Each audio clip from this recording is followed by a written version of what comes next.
Ahora, a sus casi 90 años, Jeannie Seely ha dejado por fin de hacérsela simpática, porque bajo décadas de ovaciones vestidos de pedrería y sonrisas cuidadosamente ensayadas, hay enterrado un secreto que una vez juró que se llevaría a la tumba.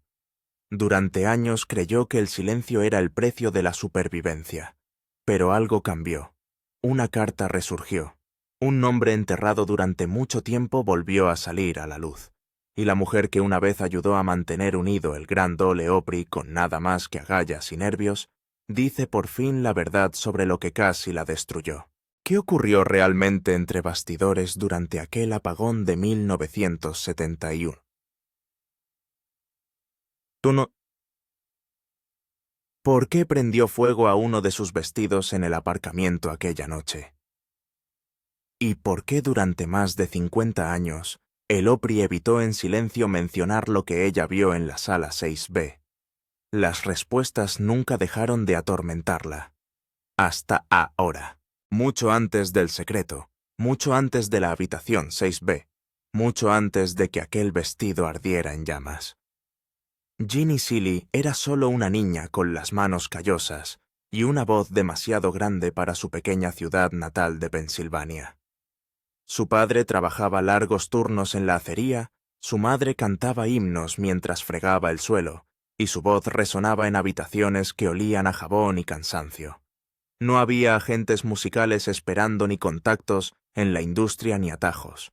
Solo una radio country llena de estática a altas horas de la noche y una cabeza atestada de sueños que se negaban a calmarse. A los 16 años, Jeannie envió por correo sus letras manuscritas a una editorial de Nashville. Nunca recibió respuesta, pero no se detuvo. A los 21 hizo una sola maleta, una máquina de escribir a medio usar y todo el coraje que tenía, y puso rumbo al sur. Cuando llegó a Tennessee, estaba casi arruinada. Dormía en habitaciones prestadas, trabajaba en empleos temporales durante el día, escribía canciones por la noche, y cantaba en lugares donde nadie aplaudía, y a nadie le importaba. Pero no estaba arruinada. Entonces, una noche en un humeante club de las afueras de la ciudad, un hombre sentado al fondo le entregó una tarjeta. Acababa de oírla cantar una canción que pronto se convertiría en Don't Touch Me. Casi de la noche a la mañana, su voz estaba en la radio. Llegaron los premios. Llegó el dinero. Pero el respeto fue más lento, más duro y mucho más condicional. Jeannie no encajaba en el molde. No según sus estándares, llevaba faldas cortas y delineador de ojos oscuro. Hacía bromas. No llamaba a los hombres señor, a menos que se lo ganaran. Y lo peor de todo, cantaba como si sintiera cada palabra. Sus canciones no eran amables desamores destinados a ser tragados en silencio. Eran crudas y sin disculpas, llenas de deseo, culpa, poder y arrepentimiento. Cuando pisó por primera vez el escenario del Opry, se le advirtió nada de bailar, nada de escotes profundos, nada de contestar. Ella sintió coitó, sonrió y rompió todas las reglas de todos modos. A puerta cerrada, los hombres que dirigían el Opry no sabían qué hacer con ella. Tenía demasiado talento para borrarla, pero era demasiado audaz para controlarla. Intentaron encajonarla. Le dieron malas franjas horarias, la emparejaron con actuaciones que la desestimaban, susurraron cosas a sus espaldas, lo suficientemente alto como para que las oyera. Aún así, siguió apareciendo, noche tras noche. Y cuando por fin su nombre se añadió a la rotación oficial, se convirtió en la primera mujer que presentaba regularmente el Gran Dole Opry. El aplauso fue fuerte, su sonrisa firme, pero nadie vio lo que le costó detrás del telón. Porque ese mismo año fue la primera vez que la llamaron a la sala 6B, y la primera vez que se planteó seriamente abandonar todo por lo que había luchado. No pediste ir a la sala 6B, no te invitaron, te convocaron. Era temprano 1970, y y una tormenta había dejado sin electricidad a la mitad del Opry House. Las luces del escenario parpadeaban. Los generadores de reserva entraron en funcionamiento. El público no notó nada. Pero entre bastidores todo cambió. Un tramoyista le entregó a Ginny un papelito doblado. Sin explicaciones, sin palabras, solo un número de habitación y una hora. La Pizza Habitación 6B. Nunca Mick había oído hablar de ella. No aparecía en ningún mapa ni en ningún directorio de pasillos.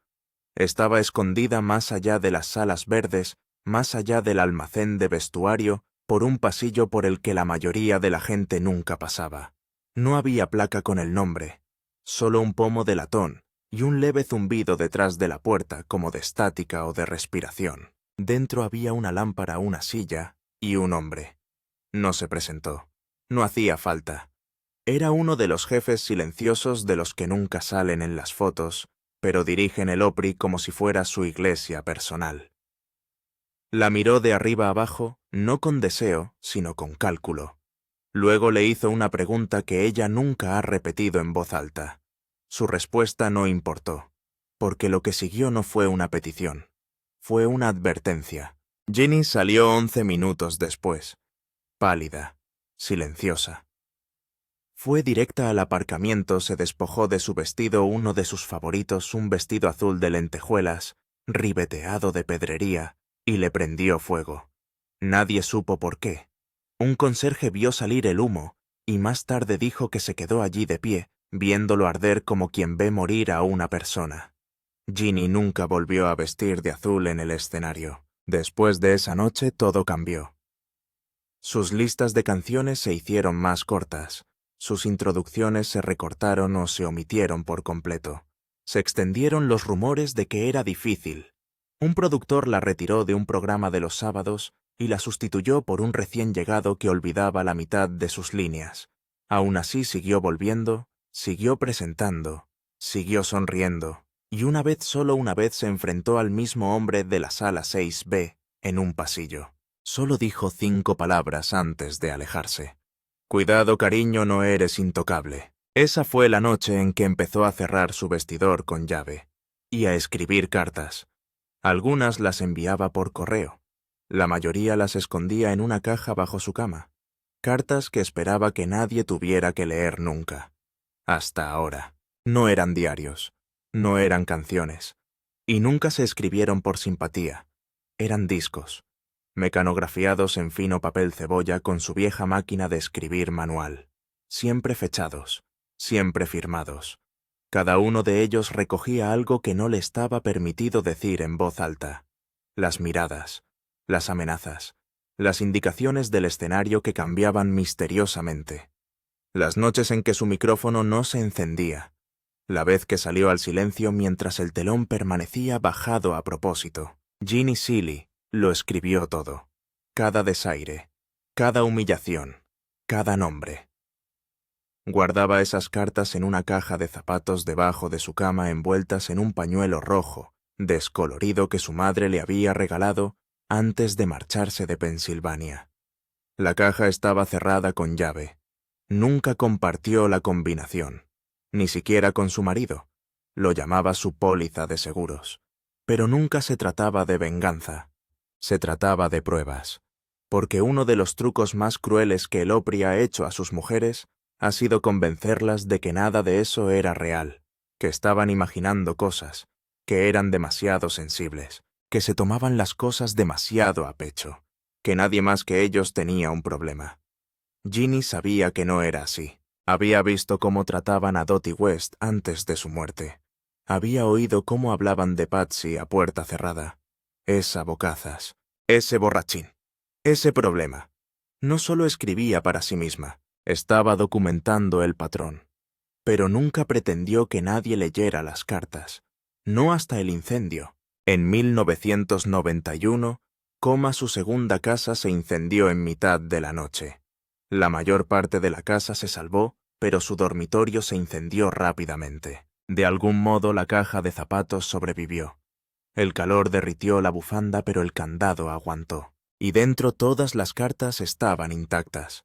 Esa noche, sentada en el porche rodeada de ceniza, abrió la caja por primera vez en años. Y lo que leyó ya no le pareció su vida. Parecía una historia que alguien más había vivido. Alguien atrapado, borrado. controlada. No lloró, no gritó. Esa fue la noche en que hizo un nuevo plan.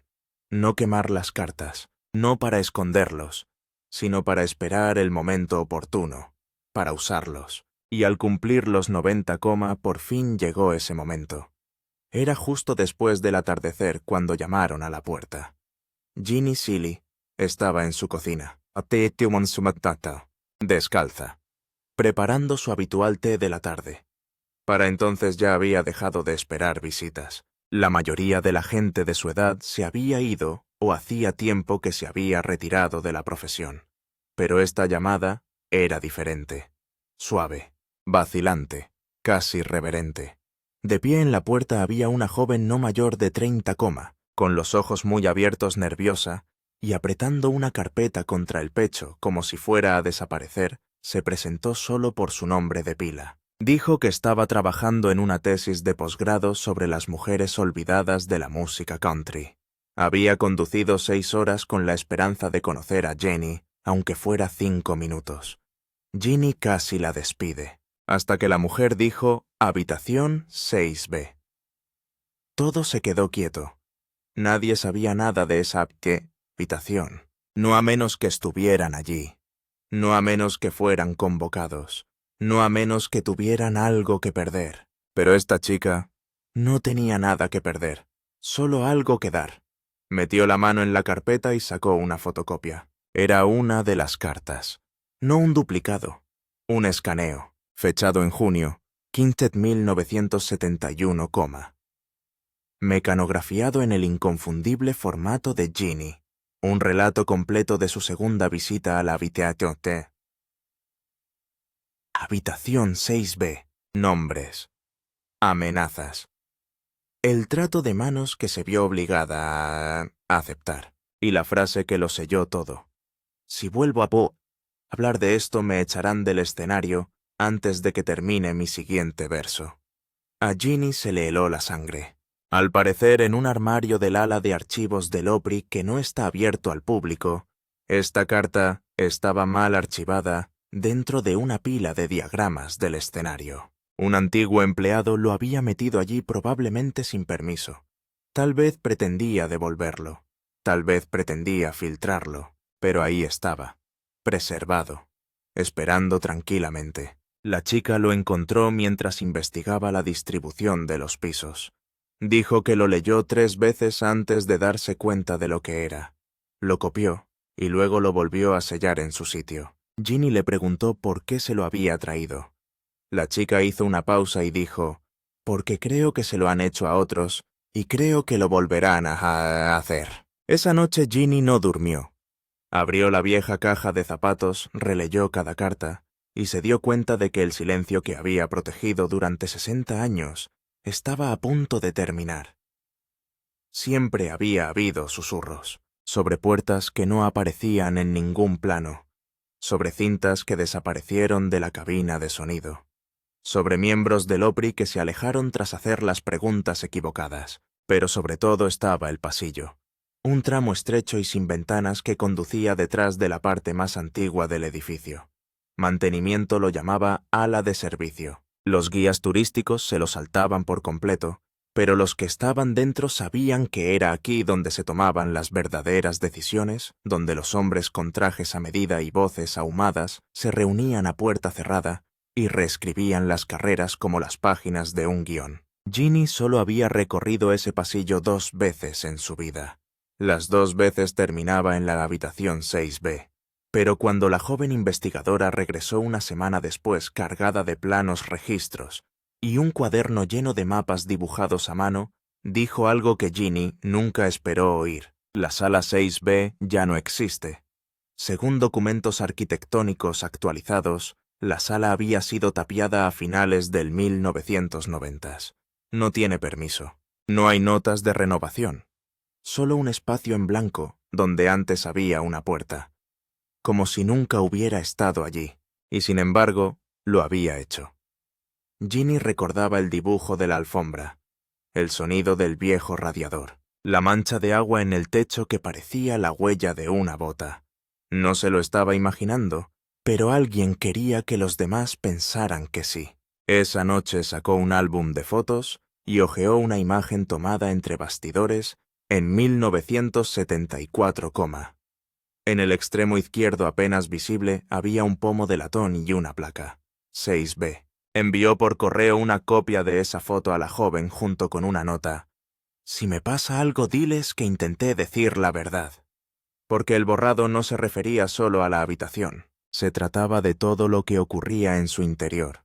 Los tratos, el silencio, el desequilibrio de poder que nunca se hablaba en voz alta. Solo se entendía en miradas y puertas cerradas. Ginny nunca se había considerado valiente. Se consideraba lista, cuidadosa, viva. Pero mientras el Opry seguía celebrando su pulido legado volviendo a Bimota e emitir especiales honrando a sus caballeros pioneros, Ginny sabía que el brillo había tenido un coste. Y en algún lugar bajo esa nueva pared de yeso y la brillante marca los viejos secretos seguían respirando. Esperando. Cuando Ginny Seeley llegó a sus 80 y tantos, la mayoría de las mujeres que habían caminado por esos mismos pasillos con ella ya se habían ido.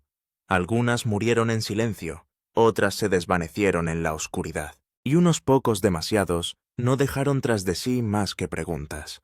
El accidente de coche de Dottie West fue calificado de tragedia, pero Ginny recordaba los meses anteriores, los conciertos cancelados, las extrañas llamadas telefónicas, la forma en que Dottie había empezado a decir cosas en el escenario que nunca solía decir. Las caricias y extrañas entrevistas finales de Loretta Lynn también levantaron ampollas.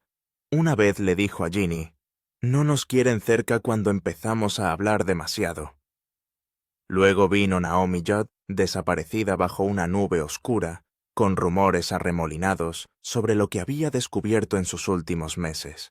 Todos tenían historias, todos tenían cicatrices, y a todos en algún momento se les había pedido que confiaran en la Opry. Ginny había visto el patrón.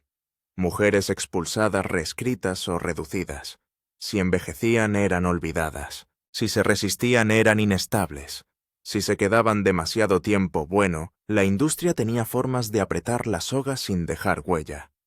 Recordó cuando Patsy Cline empezó a cuestionar la gestión. Qué rápido la tacharon de difícil.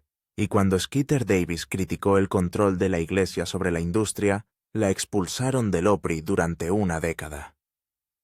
Ginny nunca lo olvidó. Todavía tenía la carta que Skeeter le envió desde Kentucky, garabateada en tinta azul. No están enfadados por lo que dije. Están enfadados porque lo dije donde la gente podía oírlo. Ahora en su pequeña y tranquila casa a las afueras de Nashville, Ginny mantenía un nuevo tipo de lista. No solo de nombres, sino de patrones. ¿Quién desapareció cuándo? ¿Quién dejó de recibir llamadas? ¿Quién se retiró después de demasiadas preguntas sin respuesta? Lo más triste. Nunca hubo una despedida adecuada, sin homenajes, sin teloneros, solo un suave borrado como si nunca hubieran sido el centro del escenario, como si los aplausos nunca hubieran tenido lugar. Y sin embargo sus voces seguían resonando, en las grietas de las viejas tablas del suelo, en el olor del polvo del camerino, en la memoria de Ginny. Fue entonces cuando supo que la verdad no podía permanecer encerrada por más tiempo, porque si se quedaba callada la borrarían a ella también. Ginny Seeley nunca pensó que sobreviviría a todos. No bebía mucho, nunca fumó más allá de los 30, pero tampoco vivió con cautela. Cantó mucho, amó mucho más, y siguió apareciendo noche tras noche, incluso cuando las ovaciones de pie se convirtieron en educadas inclinaciones de cabeza. Incluso cuando el vestuario se trasladó más lejos del vestíbulo principal. Incluso cuando el teléfono dejó de sonar después de las vacaciones. Y sin embargo, ella seguía aquí. A sus 90 años, se movía un poco más despacio. Necesitaba ayuda con la cremallera de sus batas de escena. Pero su mente, aguda como siempre, recordaba fechas, nombres, quién la miraba a los ojos y quién no. Y cuando una nueva generación de mujeres entró en el Opry, jóvenes esperanzadas inconscientes, las observó con una extraña mezcla de orgullo y temor, porque sabía lo que ese lugar podía hacerte. y ahora sabía que no podía protegerlas quedándose callada. Así que empezó a hablar. Al principio en voz baja. Una conversación en un espectáculo de homenaje. Una cita en una entrevista local. Pistas, recuerdos, advertencias. Luego vinieron las memorias, silenciosamente autopublicadas. Apenas ascendido, pero peligroso al fin y al cabo. Dentro había trozos de las cartas, nombres ocultos, notas a pie de página, verdades disfrazadas, lo suficiente como para incomodar a la gente, lo suficiente como para que algunas llamadas dejaran de llegar, lo suficiente como para que un antiguo técnico del OPRI llamara a su puerta a medianoche y dijera: «Lo he leído, y me creo cada palabra». No hubo demandas ni ruedas de prensa airadas, solo silencio. Lo cual para Gianni decía más de lo que podrían decir las palabras. En los meses siguientes ocurrió algo extraño. Se aprobó una nueva política del OPRI que protegía a los artistas y al personal de influencias indebidas entre bastidores. Algunos productores dimitieron discretamente. Un puñado de mujeres jóvenes le dieron las gracias en privado.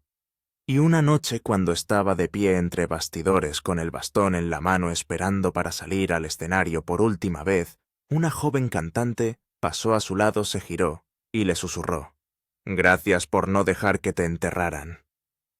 Ginny sonrió, porque ahora lo sabía, el legado no se construye sobre lo que te dejan decir, se construye sobre lo que dices de todos modos. El gran escenario del viejo OPRI lo ha visto todo. Estrellas emergentes, actuaciones finales, ovaciones de pie y salidas repentinas. Pero nunca ha visto otra Ginny Seely.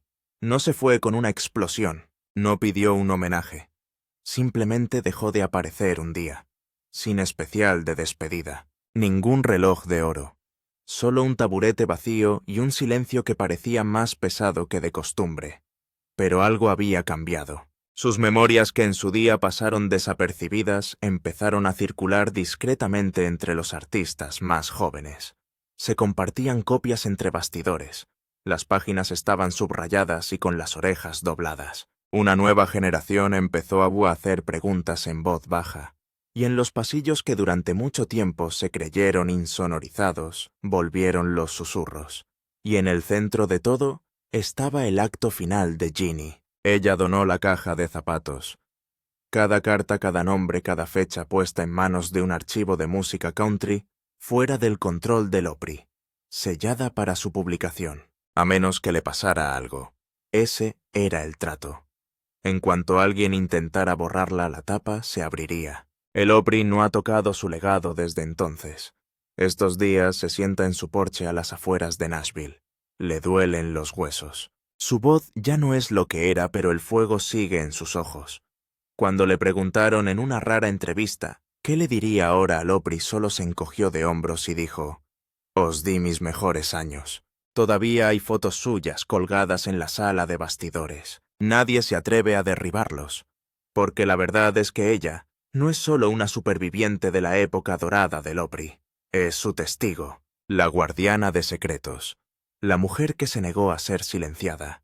Y no importa cuántas renovaciones hagan, cuántos comunicados de prensa escriban, o cuántos teloneros coreografíen, siempre habrá una canción resonando en las vigas que no podrán controlar. Una canción escrita en memoria, en dolor, en legado. La que Ginny Seely nunca dejó de cantar, incluso cuando nadie más se atrevía a tararearla.